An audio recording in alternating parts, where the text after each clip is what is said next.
স্বাধীনতার স্থপতি আর জিয়াউর রহমান স্বাধীনতার ঘোষক। এটা কিন্তু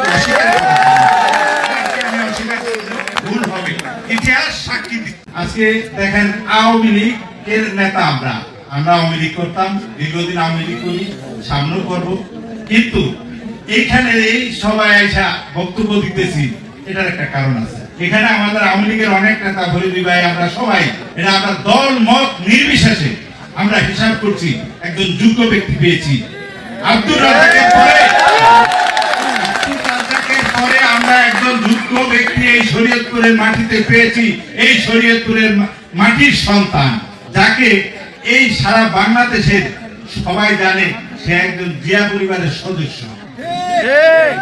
সেই হিসাবে আপনাদের আমাদের অনেক কাজে লাগবে। তাকে দল মত নির্বিশেষে একজন যোগ্য ব্যক্তি পেয়েছি। এই যোগ্য ব্যক্তিকে ভোট দিলে আমাদের এই এলাকার অনেক উপকার হবে, অনেক উন্নয়ন হবে।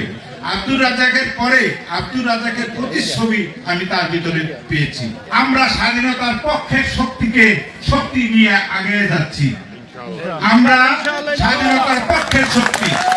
বঙ্গবন্ধু স্বাধীনতার স্থপতি আর জিয়াউর রহমান স্বাধীনতার ঘোষক। এটা কিন্তু ভুল হবে, ইতিহাস সাক্ষী দিচ্ছে।